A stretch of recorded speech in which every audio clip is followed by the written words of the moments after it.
Roger Clemens, come get your boy. He's a nuisance. And you know what?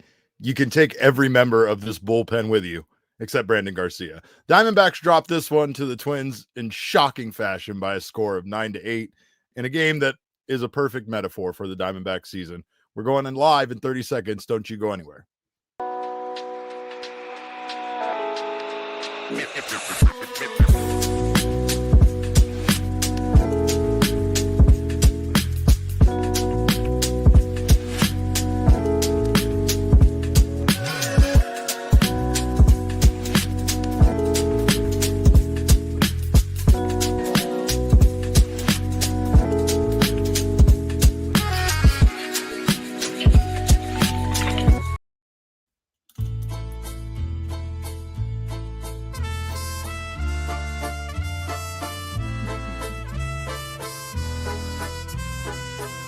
Well, welcome in to another edition of the PHNX Diamondbacks podcast right here on PHNX. My name is Derek Montilla, occasionally known as a man who, despite the many losses we've seen from this team this season, am still absolutely shocked at what we saw tonight. Great to have you guys here. Of course, I know we're all sad. I know this is not a good night for us, and this is a shockingly bad win on a night where I think we all thought maybe the Diamondbacks were going to have their 32nd comeback victory of the year. Instead, they lose this one by a score of 9-8, and they drop to 73-75 on the year. Knights 23, you are absolutely right. This one hurts bad. It hurts bad. And of course, Brandon Pfaadt was not very good in this game. He remains inexplicably awful on the road, but the Diamondbacks' 4-run ninth inning gave us all hope, only for the bullpen to throw that hope away in the, I don't know, the lakes of, or the icy waters of Lake Minnetonka. Welcome into you guys. Of course, this show is brought to you by our friends at Bet365 and Game Time.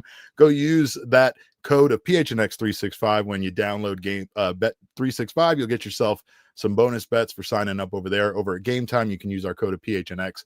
You'll get $20 off your first ticket purchase. And of course, you always save last minute with those ticket purchases. We got our guy, Aryton, aka the Freckled Mamba, on the ones and twos tonight. And yes, that's an actual drunk Muppet behind me because I think it's appropriate after what we saw the Diamondbacks do tonight.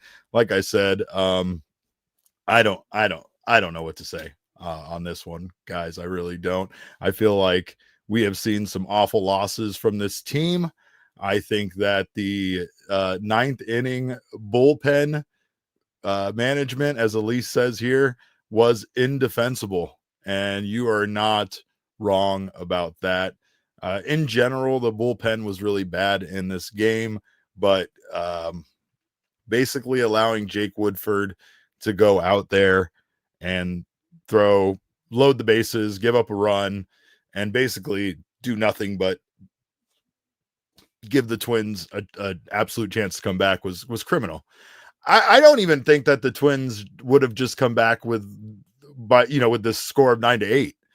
I think if baseball had rules that allowed them to score as many runs as they could there in the ninth inning, the Twins would have scored 15 runs off of this Diamondbacks bullpen. It didn't look like they were able to stop anything. And that's a shame because the offense, of course, got going right away in this one. Geraldo Perdomo, as always, was a big part of it. He did get the scoring going once again in the first inning. He walked, stole second on a throwing error, reached third, and then scored on a Corbin Carroll RBI single. We know Perdomo is Perdomo. He delivered all in this game. He was hit by a pitch not once but twice. He was hit by a pitch in the third inning and then hit by a pitch in that very important ninth inning, and that's probably what we should be talking about because the ninth inning was the real story here. The Diamondbacks at the time were down 6-4 coming into the ninth inning. They were able to chip away throughout the game. They got one back in the fifth inning with like a throwing error by Twins second baseman Luke Keeschel, who ended up being the guy to win the game for the Twins. But again, there was just a chipping away. And then in the ninth inning, Tim Tawa led off the inning with a double. Jerry P, like I said, got hit by a pitch for the second time in the game. Ildemaro Vargas reached base on a fielder's choice. Perdomo was out at second. Tawa made it to third.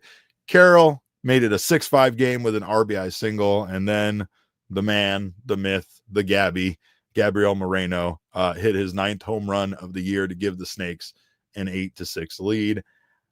I probably screamed louder during that period of time than I have in a very long time in my own home watching a Diamondbacks baseball game. It was very exciting. The Diamondbacks made something incredible happen there. And I think that, if taking a moment to just discuss my feelings before we got on to that terrible bottom of the 9th, it felt like magic was starting to happen.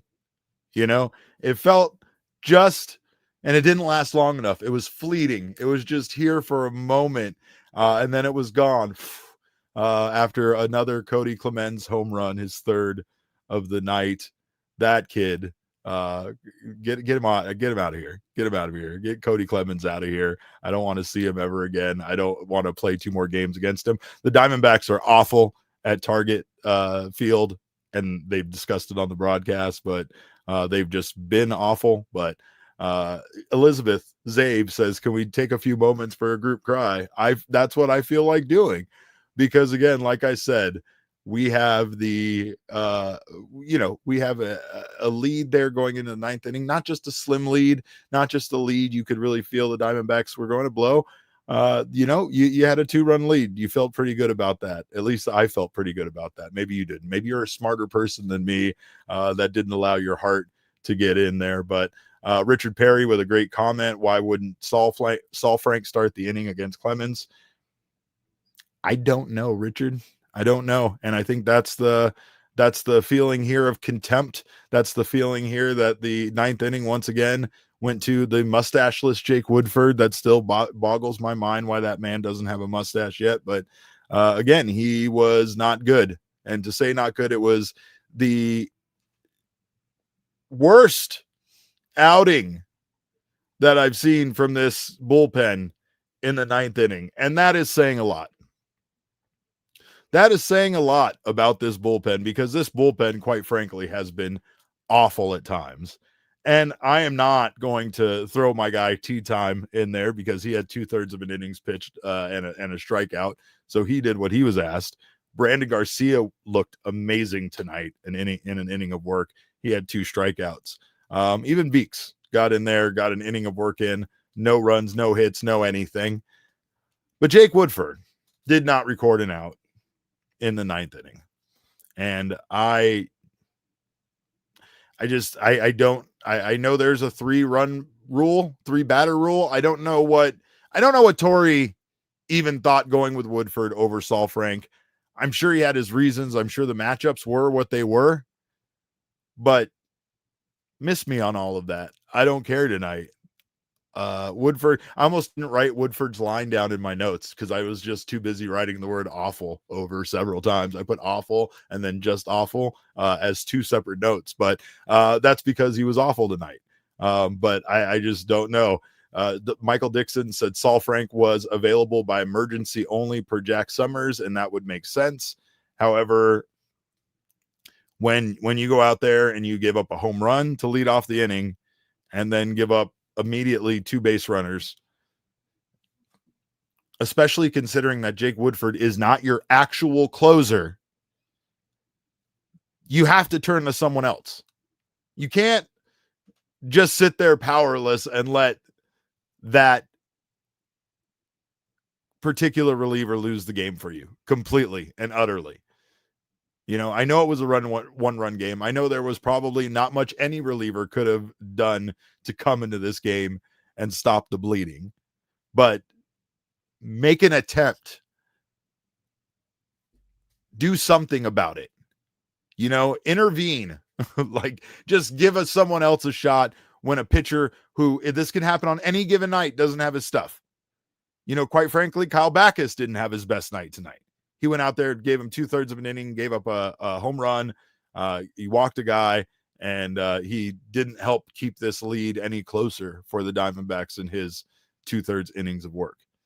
But my God, the fact that the Diamondbacks just let that one go the way they did, the way that Torey Lovullo let that game just go the way he did, that's inexcusable, quite frankly, I think. I mean, I don't know. I know that there is always the consideration of the future games, the rest of the series, not wanting to spend your bullpen all in one game. But this is ridiculous, to be fair. This is ridiculous. You have to, at this point, pull out all the stops when you are this in a wild card race, this much in a race, and with the Mets losing and your ability to make up ground, and you just let this one go by you. I don't know what to say. I mean, again, I do try to blame the players at times as well. So Jake Woodford, just awful performance tonight. But the not doing anything about it, that is completely 100% on Torey Lovullo. The Diamondbacks had bad defense tonight out there behind Brandon Pfaadt. That was in the fourth inning there with 2 outs and two on and no outs in the fourth. Jake McCarthy completely misplayed a ball on a sliding catch that clanked off of his shoulder and allowed the Twins to load the bases. Then on the subsequent batter, Brooks Lee flies out to Jake, who threw the ball in with a strong throw. And it appeared like they might have had a chance for a play at the plate at that moment, but Blaze Alexander cut it off. I don't know if he should have. He did make a great play to get a second out. That was Matt Wallner, who was off base over at second for that second out. But the Twins do take a 2-1 lead at that time. And, again, they piled on throughout the night. Offensively, the Diamondbacks did the thing. They gave themselves a chance to win tonight. They won the game offensively, at least as far as what they needed to do, right? The ninth inning, especially Tim Tawa, that double, and then everything that occurs after that. Good performances tonight from Corbin Carroll, who went hitless in that series in San Francisco. He was 2 for 4 tonight with 2 RBIs and a walk. Geraldo Perdomo kept getting hit by pitches, and I hate that. He was 1 for 2 tonight with 2 RBIs still. He had 2 hit. He was hit by pitches twice, walked once, 2 runs scored. And then Tim Tawa 1 for 3 tonight with 2 runs and a walk. But of course, there is no doubt in my mind that the king snake in this game is the one, the only Gabriel Moreno, who was 2 for 4 tonight with a home run, 3 RBI, and a walk. Great to see you guys here.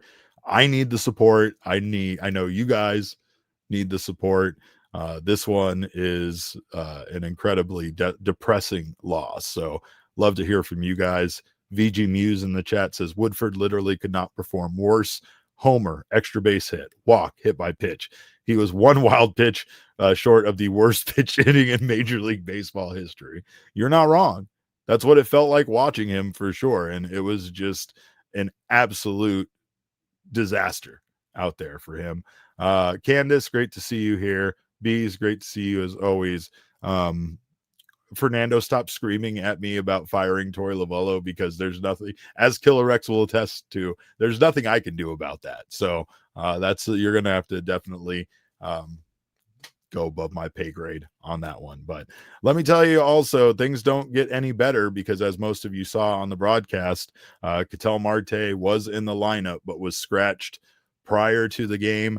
Torey Lovullo said that before the game, he couldn't really put weight on his foot that was injured with the foot contusion. That's his, and apparently was still experiencing some soreness, some sort of discomfort. So he was removed from the lineup. And now Nick Piccolo reported that he will undergo some testing tomorrow that could involve an MRI.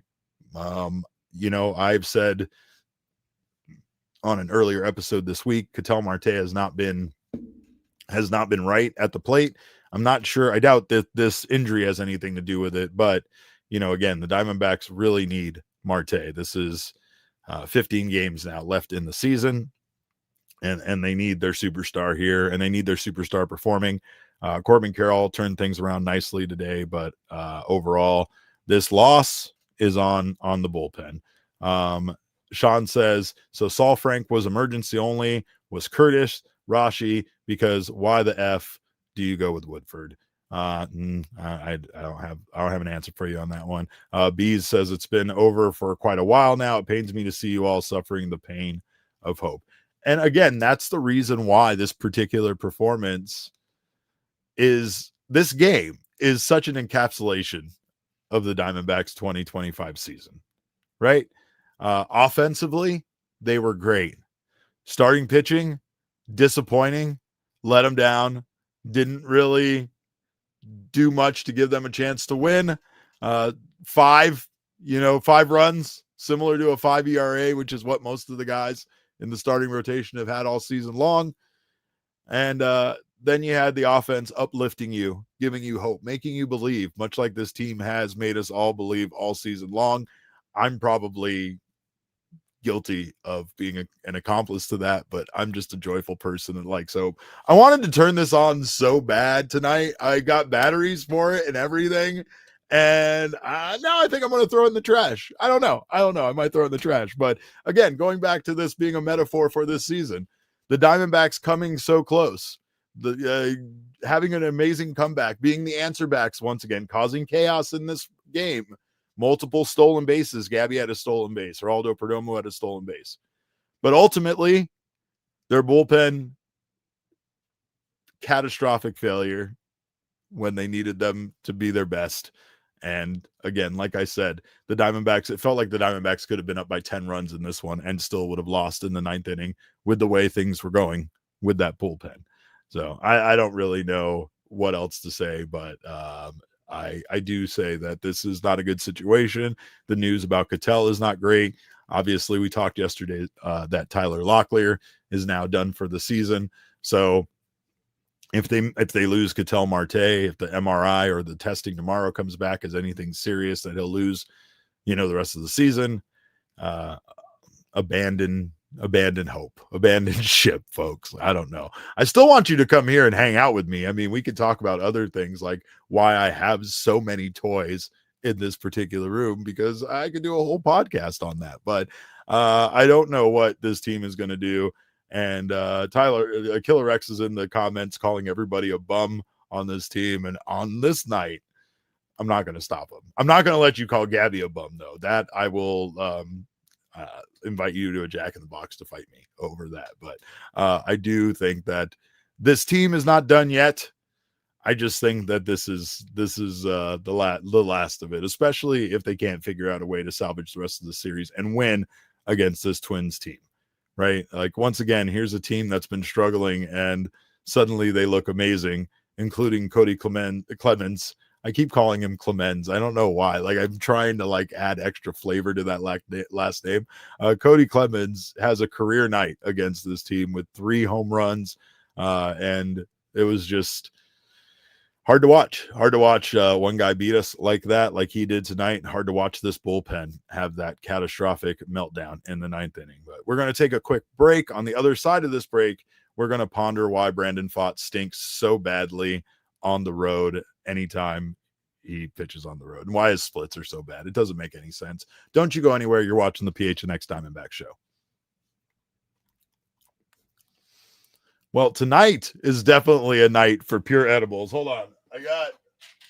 I got lots of them for tonight, guys, because this is a night where you want to forget watching a game like this in a 9th inning like we just watched. And make sure to check out the entire line of candies that our friends at Pure Edibles has to offer. They were founded in Flagstaff, Arizona at Noble Herb Dispensary, which is the home of Pure Edibles, and now they're made right here in Phoenix, Arizona. And the beautiful part about this is if you've been to Flagstaff, there are some wonderful local companies that make their home up there, and another local company that makes their home up there is Mother Road Brewery, that makes the incredible Tower Station IPA.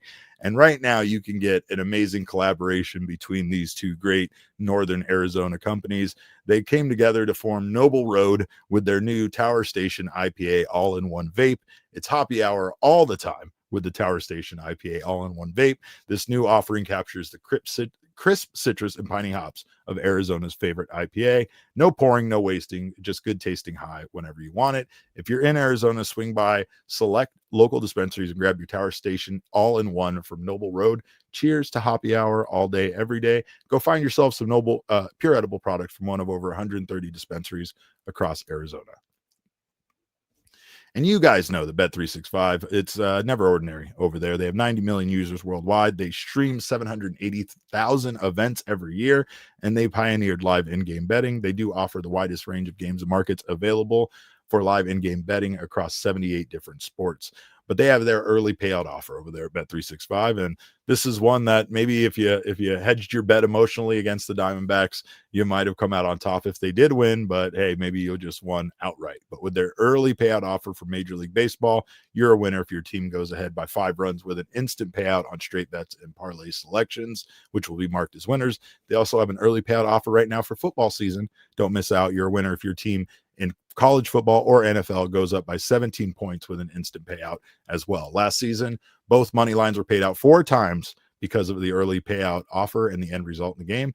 And again, this applies to college football as well. New customers for a limited time can get $300 in bonus bets when you bet $5 win or lose. Sign up, use that code of PHNX365, deposit $10 and place a bet for $5 or more to get $300 in bonus bets if your bet wins or loses. Bonus bets can be used on the spread, totals, players, props, futures, and more. Whatever the moment, it is never ordinary at Bet365. Must be 21 or over and physically located in Arizona. If you or someone you know has a gambling problem and wants help, call 1-800-NEXT-STEP, text NEXT STEP to 53342 or visit problemgambling.az.gov. Well, like I said, another awful outing for our guy Brandon Pfaadt on the road tonight. Twins were making some hard contact against him, especially there in the 3rd inning. And like I said in the beginning of the show, Roger, come get your son. Your boy is being a nuisance. He is terrorizing our team, and we need him out of here. Brandon Pfaadt gave up a solo home run to Cody Clemens to lead off the 3rd inning. That one was 106.1 miles per hour off the bat. Clemens also had a double that was 106.7 miles per hour off the bat.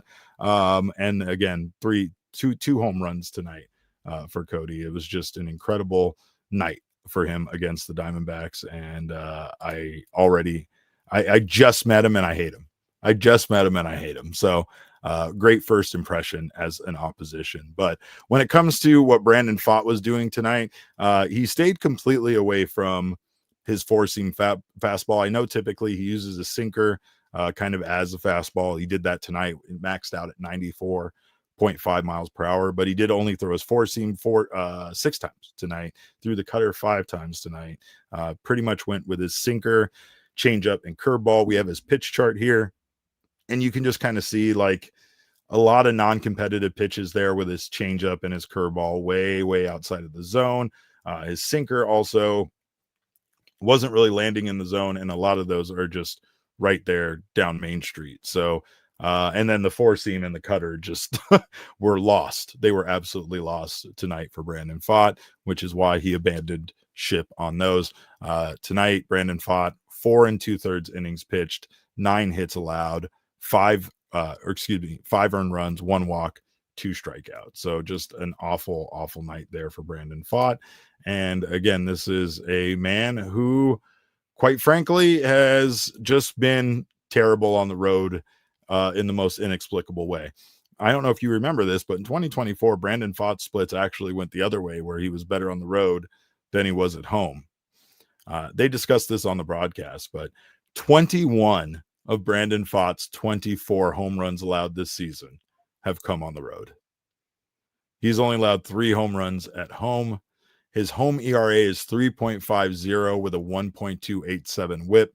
Meanwhile, on the road, at least coming into this game, he had a 7.13 ERA and a 1.486 whip.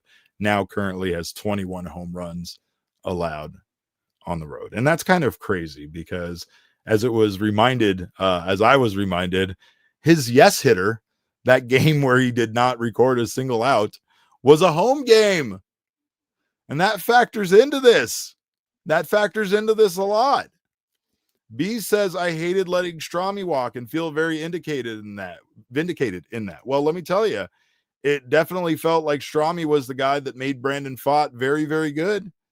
It felt like, Strami made those changes to pitchers. It felt like he obsessed over these guys. I'm still not sure what happened there.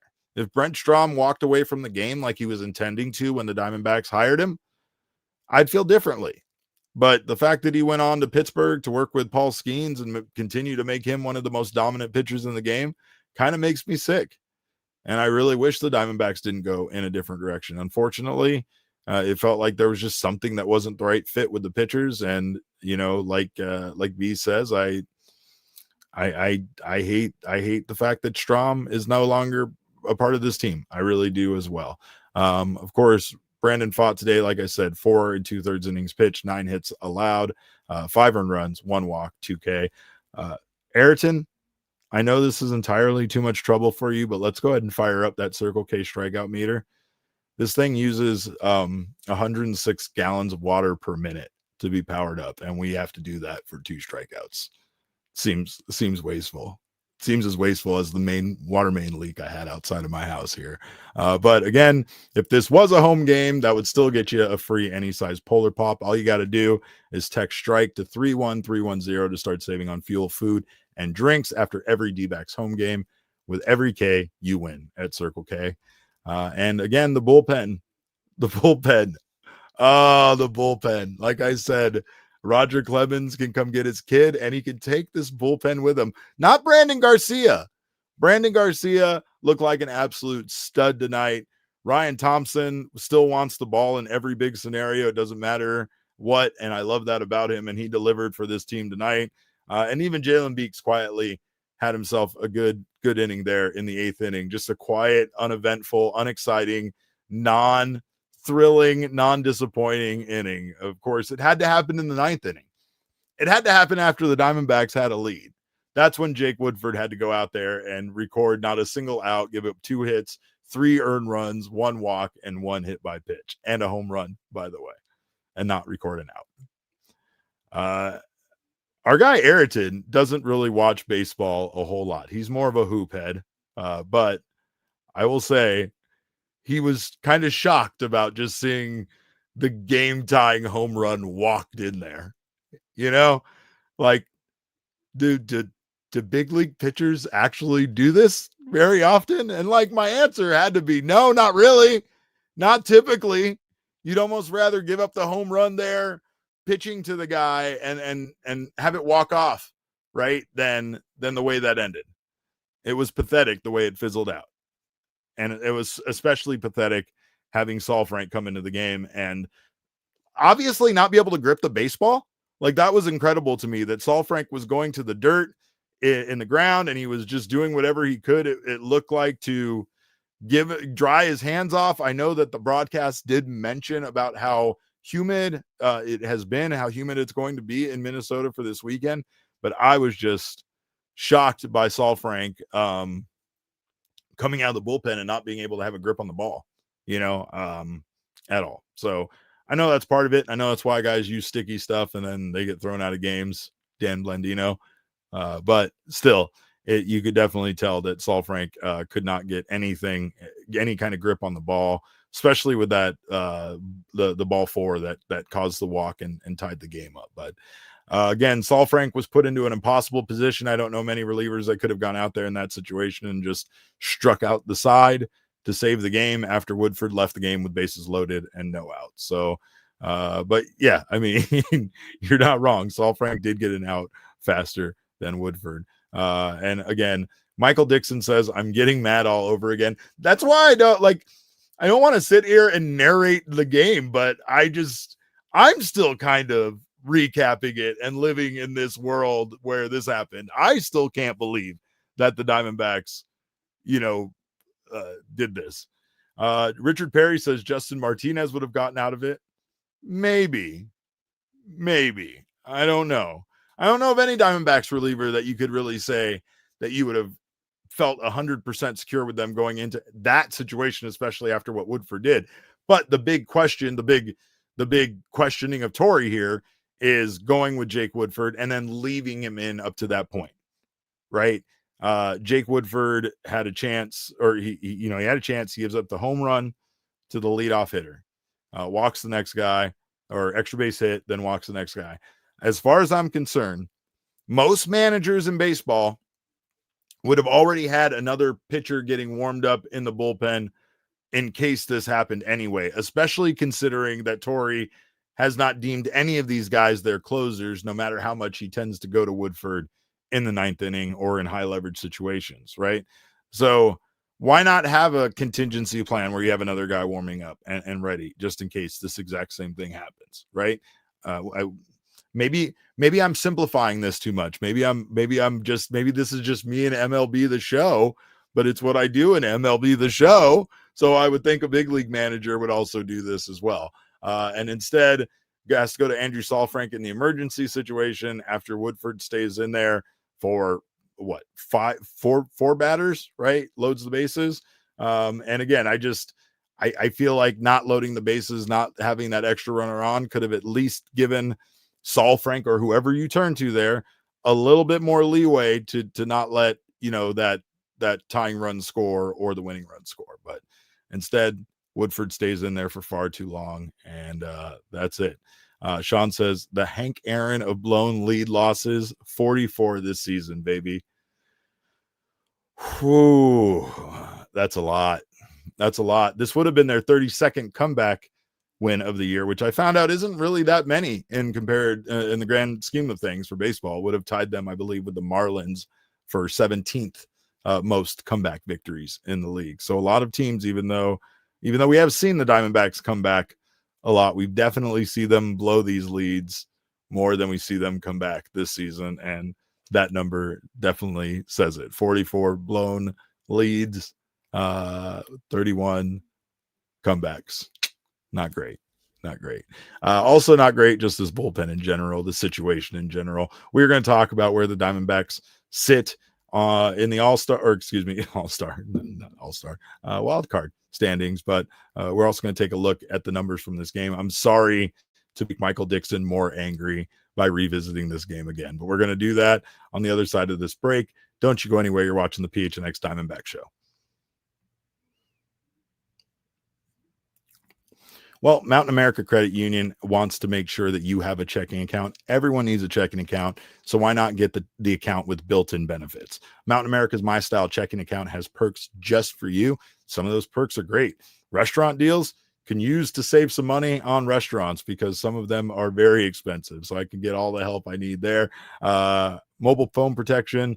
I'm surprised I still haven't broken this phone in 20 different ways, quite honestly. So I think I'd have a little peace of mind with mobile phone protection. You also get telehealth access, identity protection, loan rate discounts, offers on travel and events, and so much more. So make MyStyle your lifestyle at Mountain America Credit Union. Visit them at macu.com/mystyle to apply. They are insured by NCUAA. Membership is required based on eligibility. Some benefits require no cost. Registration, activation, terms, conditions, and exclusions apply. Those folks have been around since the 1930s. They have over 100 branches across our nation, including Arizona, Utah, Idaho, Montana, and Nevada. So if any of you guys are watching from there, make sure to check out our friends over there at Mountain America Credit Union. Also, Rally House. Rally House is getting us fit. Around the office with some great stuff. It is the go-to spot for shop for all of your local Arizona sports team needs. If you have not checked out Rally House on game day, they will have anything that you are looking for. If you are looking for the perfect pair of socks to match with your Perpientis jersey, they got you covered. If you want to get that brand new Cards jersey, the rivalry jersey, it's beautiful in person. Make sure to get that over there at Rally House. They have drinkware, signage, coolers, so much more. Whatever you're looking for to up your game day, shop with Rally House. They carry only Arizona sports teams, so every time you visit a Rally House, you're guaranteed to find something new, unique, and that matches your game day vibe for your Arizona sports teams. Find your local Rally House location and shop their entire product assortment online at rallyhouse.com today. They got their shop locations in Tempe, Mesa, and Glendale, so check them out. All right, well, let's unfortunately talk more about this game. Let's take a look at the count presented by our friends at Desert Financial Credit Union. Diamondbacks lose this one by a score of 9-8. They had 10 hits to the Twins' 12 hits. Runners in scoring position, Diamondbacks were 4 for 9. So again, this is another example of the offense getting the job done today. The Twins were 2 for 9 with runners in scoring position. D-backs had 4 extra base hits, 6 for the Twins, and 3 of those are Cody Clemens home runs. 305 expected batting average for the Diamondbacks to a 354 expected batting average for the Twins. Maze Devil says, haven't seen Thunderbolt much this season. You know what? I mean, I thought we would have seen him all the time, if I'm being honest. This is a season that I feel like Thunderbolt would have reveled in. This is his jam, just like it's Killer X's jam, right? Seeing Tori Lavello go out there and make a boneheaded move. I mean, I see Killer X just pointing at the screen and doing the Leonardo DiCaprio on that one. But also, Guilty said, did anyone see Marte having a laugh on his iPod? Or on his iPad? Yes, I did. I also want to make sure that we keep our fingers crossed about Ketel Marte, because if Ketel is done, this wild card race truly is done. But Emily, I have noticed you. I love you, Emily, and as always, I'm working on the updating the jersey article as we speak right now. It'll be there before you know it. Maze Devil says, don't blame him. I don't know if you're talking about Thunder Bolt or if you're talking about Ketel Marte, but I won't blame either one of them. Who I will blame the bullpen, because they were awful tonight and they did not help in any way, shape, or form. Let's take a look at the wild card race, the updates on the standings, because things are not great, you guys. They could be worse, right? The Mets are having the greatest meltdown potentially in MLB history. I don't know. I mean, they had such a firm grasp on the wild card that they weren't even worried about winning the wild card, because they were expecting to go up against the Phillies and sweep them and take the division. And that did not happen. They got swept. They are big time losers. They continue to lose. The wild card standings right now have the Cubs at the top there. They are 8.5 games up on the final spot. They are 84-63 and pretty much guaranteed at this point one of those wild card spots, no matter how much they fizzle out. Padres, meanwhile, still interesting. The Padres haven't been playing great baseball. However, they are playing the Colorado Rockies right now, so you can almost just go ahead and chalk up 3 more wins for the Padres as we speak. They are 4.5 games up in the wild card at 80-67. And then you have those bums from New York, those bums from Queens, the New York Mets. They are at 76-72, and they just cannot wait. They cannot wait to give the wild card away to some team. They cannot wait to give their wild card away to some team. So they have 2 teams breathing down their neck, the Reds and the Giants, 74-72 for the Reds, 74-72 for the Giants. And because the Mets are so terrible, the Diamondbacks are still in it. The Diamondbacks should be closer, but they're still in it. And that's the craziest part about this whole situation, is somehow the Diamondbacks should be 74-74, but don't even get me started on that. But they're still 3 games back from the Mets. And what's crazier is you just feel like the Mets are going to fizzle out, right? So like the Mets, they are facing off against the Rangers, and the Rangers are super hot right now. The Rangers have their own race going on for the AL West in a wild card spot, and they're just playing better baseball, right? So you have to believe that the Mets might continue to struggle here. And overall, they might get overtaken by the Giants by the end of this weekend. Then the Diamondbacks play the Giants next week. That series could literally be for the wild card spot between the Diamondbacks and the Giants. That's how, even though they blew this opportunity to make up ground in this race, they're still not out of it because they're not losing ground. The other teams are just making up ground. And I think, want a team that the Diamondbacks still have on their schedule to be the team that sits in that wild card spot. So right now, as much as it sucks to say this, we should almost be rooting for the Giants to overtake the Mets for that spot. So by the time the Diamondbacks play the Giants, that series means way more. I mean, it already means a lot, but the Diamondbacks need to take care of business here against the Twins in their final 2 games, quite frankly. And you believe that they can get it done. You believe that they should beat the Twins. I cautioned everybody coming into this series that, the Diamondbacks you can't really expect them to even sweep a team like the Twins. So hopefully this first game is the one that gets out of the way. Hopefully this first game is the one they lose, and they can figure out a way to still win this series on Saturday and Sunday, because they need to. And if they don't, that series against the Giants might just be meaningless. It might not be enough time, like they said tonight, enough outs in this game to make up time, but I don't know. Let's see. El Gallo says Twins swept the Padres. They did do that. You're right. But I hope they don't do that to us. We've been terrible historically at that field too. That's another thing, is I just can't believe how bad the Diamondbacks could potentially be against a Twins team that, to be fair, isn't that great, right? Katie May told me to tell that to the bullpen.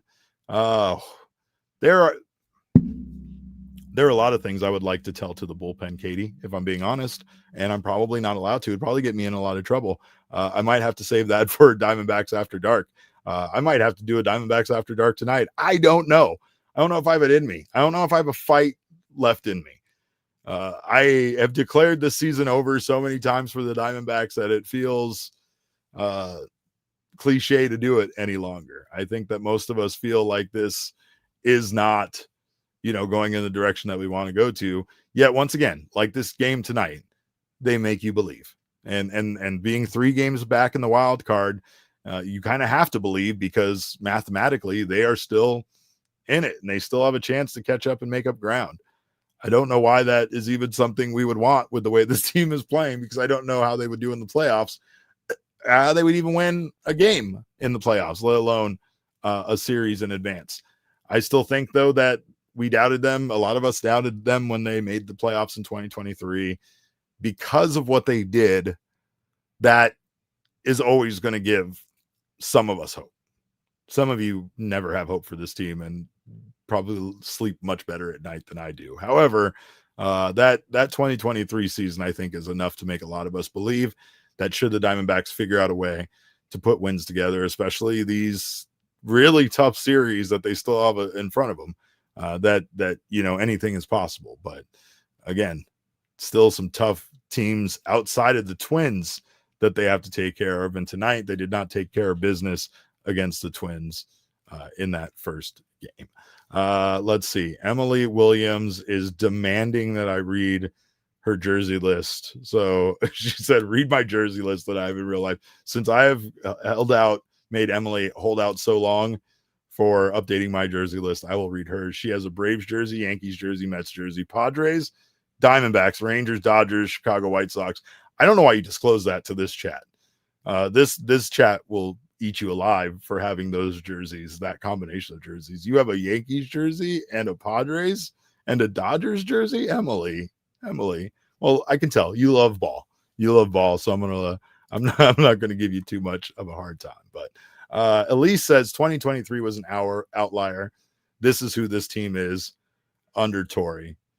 Oh, look, I've made accusations before that Elise was in fact Mike Hazen, and I think nothing proves more that she's not than her current stance on the Diamondbacks manager, right? Because if she was Mike Hazen by now, she would have done something about it. But anyway, I don't know. I think that I said it the other day.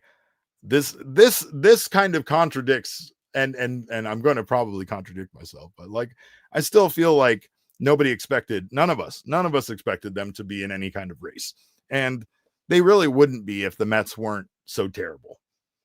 Like the Padres haven't been playing good baseball, and they still have a 4.5 game lead on the final spot, which is a 7.5 game lead on the Diamondbacks. That's probably where the Diamondbacks should honestly be. So again, it's the Mets collapse that's giving us more hope than it should, but that's the reason why baseball is crazy and fun, and you can never really give up as long as mathematically you're not eliminated and you still have a chance to make up ground. Right. So it's a weird thing, man. It's a weird thing here with the way that the Diamondbacks have hung around in this. But again, a lot of that is due to the fact that this team shouldn't be in it, but the Mets are really, really bad. That's pretty much it. Let's just be honest. So all we can do, keep our fingers crossed, hope that they can win the rest of this series, and go out and play well against the rest of the teams on their schedule. Never know what can happen, but don't put hard-earned money on this team. That's all I'm saying. Don't put hard-earned money on this team. That's just a piece of advice that I would float out there. I would tell anybody that. I'd tell my children that. My child, I only have one, at least that I know of. But again, we're going to take a quick break. On the other side of this break, we are going to talk about the entire city of Kingman being in shambles over Tarik Skubal leaving tonight's game. Don't you go anywhere. You're watching the PHNX Diamondbacks show. Well, all right. Our friends at ZenLeaf, and we've partnered together with ZenLeaf. No one even prepped me for this, and I'm so pumped that we've partnered together with ZenLeaf. And they want you to stop by when you're gearing up for game day, when you're winding down after a hike, or you're just trying to recover from another brutal Arizona Diamondbacks loss. Do it with ZenLeaf dispensaries. It's your go-to spot for cannabis, whether you're looking for flower, vapes, edible, and more from all the brands you trust, with locations all across the valley, including Chandler, Gilbert, North Phoenix, and more. It's easy to swing by before kickoff or order online for express pickup post-workout. Let me tell you, ordering online is the way to go. Forget going in there and having to stand. You never know how long the line is when you're going to go in there. Right now, plus for a limited time, you can use our promo code of ZenPHNX for 50% off.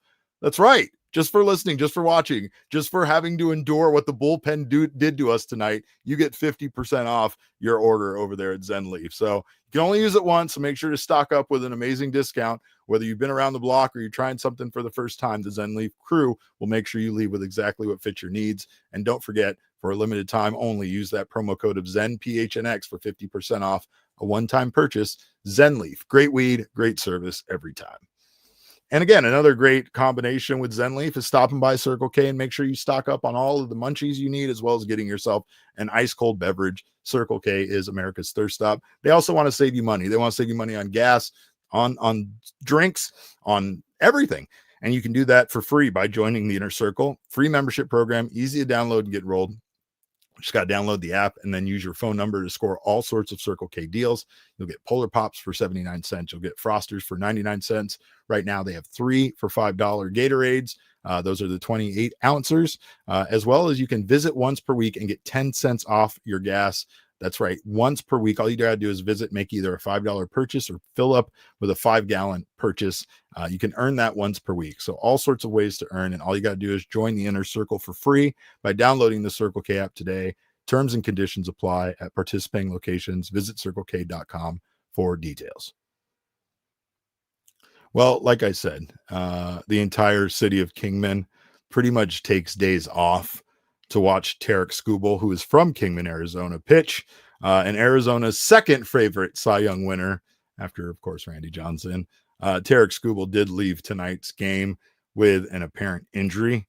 And all I could, my heart just kind of broke. I know that there's a connection there with him and Arizona, but the Detroit Tigers are one of the teams that if you wanted to adopt a team that hasn't won a World Series in a long time, that's going to be in the playoffs and is going to be pretty good, that is a team that would be a fun team to do so. We here at this show have chosen the Seattle Mariners, but he did call a trainer out in the 4th inning after like really kind of struggling to get some outs and was removed from the game with tightness in his left side. So this is pretty unfortunate for the Tigers. And again, unfortunate for the entire town of Kingman that typically does all go into kind of like a siesta mode on a day he pitches, because they love that man up there in Kingman. And this is unfortunate. It's unfortunate for the Tigers. It's tough to see, because that's a huge impact on their postseason, play and what could potentially happen in the postseason. Hopefully that's not a long injury, but he's a front runner for the AL Cy Young after winning it in 2024. So he could go back to back, and he definitely, it would be just devastating to the Detroit Tigers playoff, not their chances, because they're going to make the playoffs, but for their opportunity to be a contender and win the World Series if they lose him for an extended period of time. I could only think of when Eduardo Rodriguez missed significant time in 2024 with a lat injury that started with kind of side tightness, and you hope it's not something like that. You guys in here are asking, Motor City Montilla is a nickname Sean has given me. I don't hate that. I'm just saying. I don't want to adopt it yet. I still like the mayor, but Motor City Montilla kind of rolls off your tongue. Elise says the decision to fire or keep Tori is not coming from Mike Hazen. It's Ken's to make, and Ken's alone. Hazen is too close to Tori to be impartial. So basically what Elise is saying is she's too close to Tori to be impartial. And I get it, Elise. I am also too close to Tori to be impartial. Ryan, Sean and Ryan are competing with great nicknames for me as now a Detroit fan. I'm already Dodger Derek, right? So, I mean, I might as well be Detroit Derek as well. This is more of a Arizona Kingman thing for me. I just, I don't know. I want Tarik Skubal to come home one day, and I just keep a very close eye on his career 100%. Also, like I said, Eduardo Rodriguez did miss some time. And speaking of Erod, per the broadcast, he took the entire team, including the coaches, out to lunch on for a meal on the off day. And I don't know. I maybe not the bullpen. Maybe I wouldn't have taken the bullpen. I don't know, especially if you knew then what you know now. But you do kind of love to see that, right? Like you love to see Eduardo Rodriguez trying to, I don't know, he was trying to just have everybody have a good time, right? Like I think he was just trying to bring the team together, have some camaraderie, have kind of give each other a hard time, as he said on the broadcast. I also thought it was hilarious that Todd Walsh admitted that Eduardo Rodriguez was very unhappy with Todd Walsh finding out that the team all had dinner, and he wanted to know who the little birdie was that told Todd Walsh. And Todd said he would never reveal his sources, but then proceeded to say how Blaze Alexander loved his steak. So we know, once again, Blaze Alexander, known snake thief, known snake napper, also is a known yapper, apparently, because he was the one that spilled the beans on the team dinner. I just thought, in hearing this, that it was odd that Eduardo Rodriguez wanted to keep it secret that they went out to dinner. Like, it sounds like Erod paid for the dinner, so maybe that's the portion of it that he didn't necessarily want people to know. Sometimes we do things that we don't want people to know. Sometimes we help friends out and we don't want those friends to know it. Sometimes we're pulling the strings in the background just a little bit, you know what I mean? But also I think that there is something to the fact that Eduardo Rodriguez is being paid a tremendous amount of money and could absolutely take his team out to dinner, and a lot of people are still angry about the performance in return, or at least the return on investment, the ROI there for Eduardo Rodriguez. However, I am not going to dump any dirt on Erod's name, because that man has been outstanding for the Diamondbacks here as of late, and he does not deserve any shade at all to be thrown his way. Like I said, Erod's vanquished his foes in his last couple of games and has been outstanding in doing that to some of those guys. But Diamondbacks do have Ryan Nelson on the mound in game 2, and then Nabil Crismot in game 3. With what happened with this bullpen, I do not love the idea of Crismot being on the mound in game 3, but hopefully he'll give the Diamondbacks one of those surprising performances that he's given them in the past, where he can hopefully go out there and at least give them 5 or 6 innings, or at least 5 innings. 6 innings would be great. 5 innings would be very, very nice, just to help this bullpen out. Meanwhile, Ryan Nelson, who leads Major League Baseball in games that he should have won that the team blew with 7, he will be on the mound tomorrow, and you know that Nelly is going to give this team a chance to win. He's 7-3 this year with a 3.48 ERA. Nabil Crismot 2-0 with a 3.24 ERA. Nelson does have a tough competitor there in Joe Ryan, and to be fair, Pablo Lopez today is a very, very good starting pitcher. He has a 2.84 ERA and is 5-4 this season for the Twins. So this is definitely a team that has some good starting pitching. Diamondbacks saw it today. They will see it tomorrow. And quite frankly, they just have to win. They have to win. There's no more, okay, we can lose this series to the Twins, which is just another metaphor for this season. Because when you go back and you look at some of their series losses, when you look back at the 5 sweeps they had, they were not against teams that have a above 500 record. They were against teams, quite frankly, that they should beat, and they got swept by. They've lost so many of those games. that it's frustrating. It's infuriating. And here we go once again when their season is literally on the line and they have a chance to actually make up ground in the wild card against an opponent that has a 64-82 record coming into play, a minus 85 run differential, was 2-8 in their last 10, and has one of the worst starting ERAs and relief pitching ERAs in the entire league. But hey, don't forget, the Diamondbacks bullpen ERA is worse than theirs, even though theirs is 25th.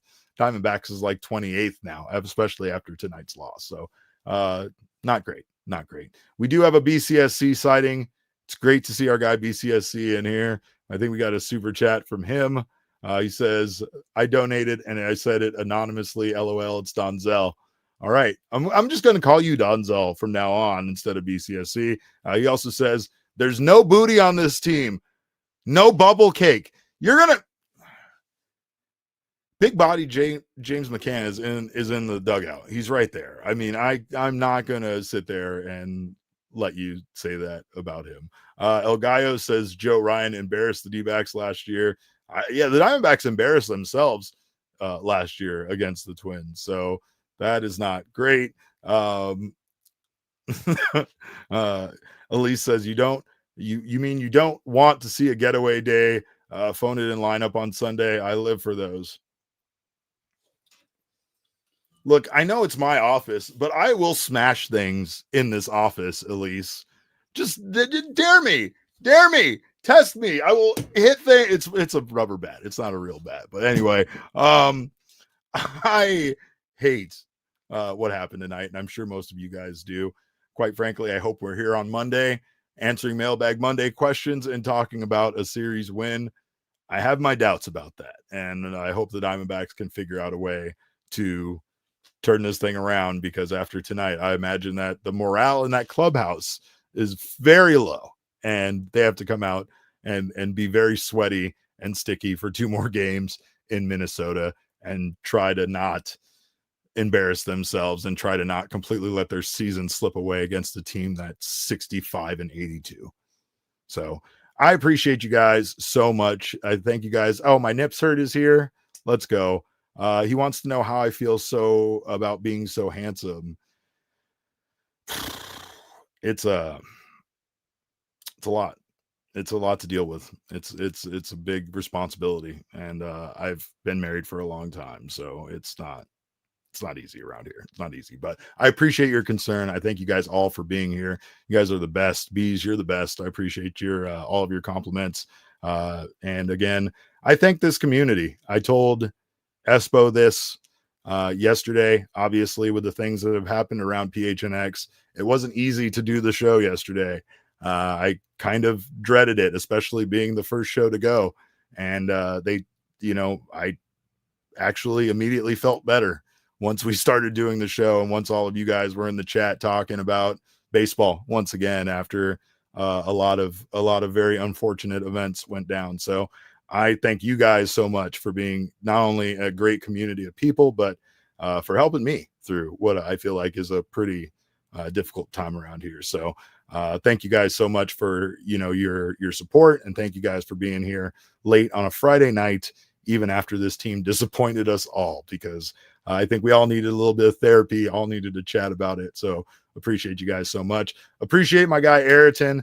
Thank you so much for your help. You can find him at the best Twitter handle in this company. It's Freckled Mamba. It's incredible. I am at Cap_Caveman with a K. Of course, our show is at PHNX_DBacks. But as always, all roads lead to at PHNX_sports on Twitter, Instagram, and Facebook. I love you guys so much. Like B says, smash that like button before you get out of here. Again, make sure to keep sticking around. And again, come back on Monday. We'll talk about this series, and hopefully we're all in a much better mood than we currently are, because this kind of sucks. But thank you guys so much for your time. Appreciate it. Like I said, it's your most valuable commodity.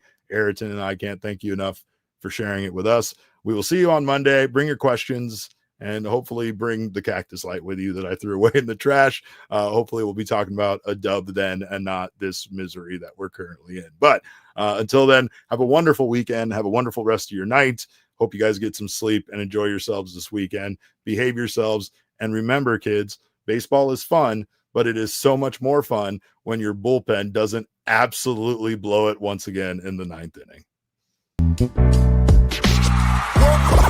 We all silly like the mayor.